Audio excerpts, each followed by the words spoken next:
Assalamualaikum warahmatullahi wabarakatuh. Gimana kabarnya Rek? Semoga sehat selalu ya. Jadi kali ini aku punya acara khusus yang kita sebut sebagai sikapi, yaitu simak, dengarkan, pahami. Loh, kok bisa harus sikapi Rek? Jadi gini, kan kalau zaman sekarang itu udah banyak yang beralih kan dari yang tadinya lewat buku yang cetak kemudian beralih ke buku digital. Nah, daripada mungkin teman-teman males mau baca, jadi ini kita review bukunya, kita sambil jelaskan lewat dengarkan ya. Gimana, setuju nggak teman-teman? Yo, jadi buku pertama yang akan kita bacakan adalah ini dia, buku Jember Tempo Dulu. Penulisnya oleh Dukut Imam Widodo. Jadi buku ini merupakan terbitan JP Books atau JP Press Media Utama, dan ia masih merupakan anggota dari Jawa Post Group ya teman-teman.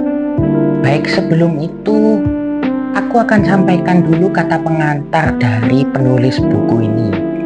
Yang pertama adalah bahwa buku Jember Tempo Dulu ini sama sekali bukan merupakan buku sejarah ya teman-teman, namun sebuah buku hiburan yang sangat mencerdaskan. Saya mengawali penulisannya pada awal tahun 2004. Jadi penulisnya itu mengawali tulisan ini melalui karyanya pada awal tahun 2004 ketika beliau sedang menyelesaikan buku Malang Tempo Dulu dan Hikayat Surabaya Tempo Dulu. Nah, kebetulan data-data tentang Jember itu sangat banyak sekali.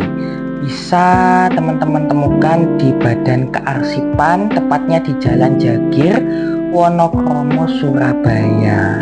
Nah, di situ teman-teman bisa menemukan sekitar 5 order copy data yang diperoleh dari kedua tempat itu terkait penulisan sumber dari buku ini. Baik teman-teman, di sini akan saya bacakan lebih lanjut ya.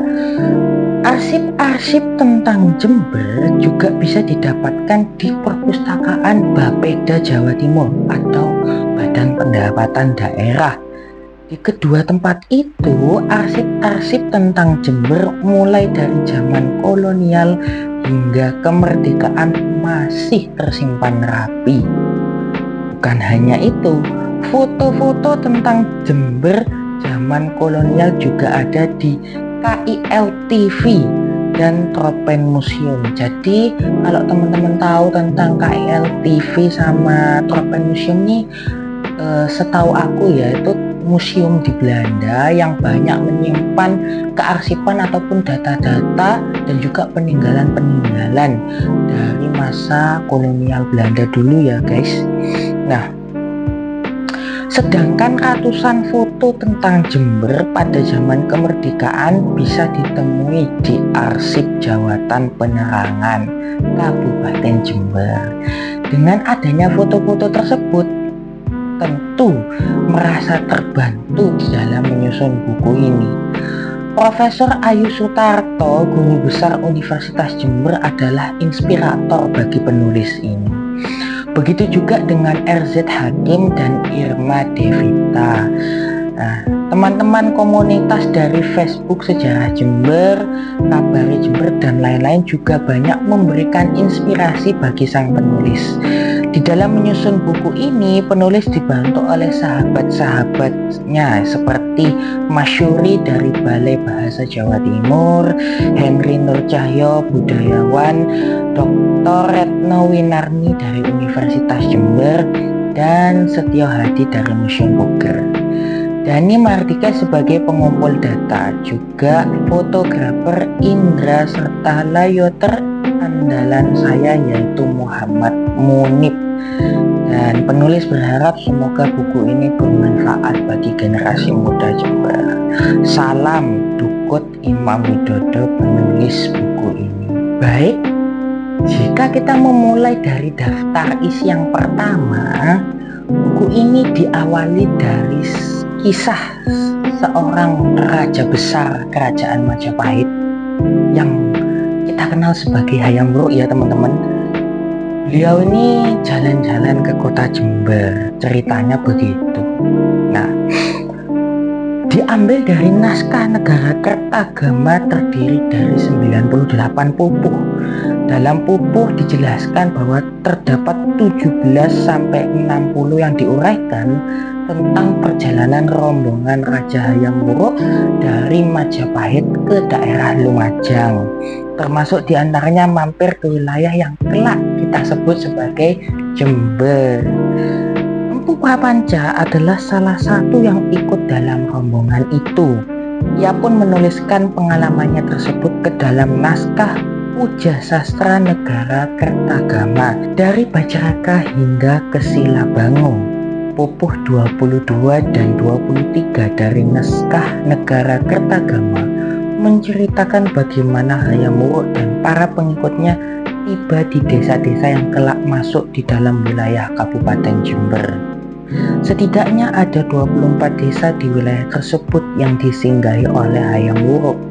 Walaupun nama Jember belum disebut-sebut, namun dengan menyinggahi desa-desa itu, ya sama saja menyebut, ya kan?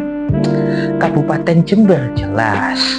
Dan berikut ini adalah sebagian dari terjemahan Profesor Dr. Slamet Mulyana.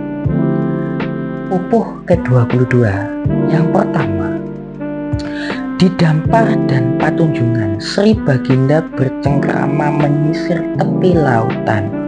Ke jurusan timur turut pesisir datar, lembut limbur dilintas kereta. Berhenti beliau di tepi danau penuh teratai, tunjung sedang berbunga. Asyik memandang udang berenang dalam air tenang memperlihatkan dasarnya. 2. Perlangkahi keindahan air telaga yang melambai-melambai dengan lautan. Danau ditinggalkan menuju Wedi dan guntur tersembunyi di tepi jalan. Kasogatan Bajraka termasuk wilayah Talat Wajah sejak dulu kala. Seperti juga Patunjungan akibat perang belum kembali ke asrama. Waduh, gimana ini teman-teman? Dari awal pembawaannya pun sudah berkaitan dengan kesastraan. Baik, teman-teman bisa dengarkan lebih lanjut ya. Yang ketiga adalah terlintas tempat tersebut ke timur mengikut hutan sepanjang tepi lautan.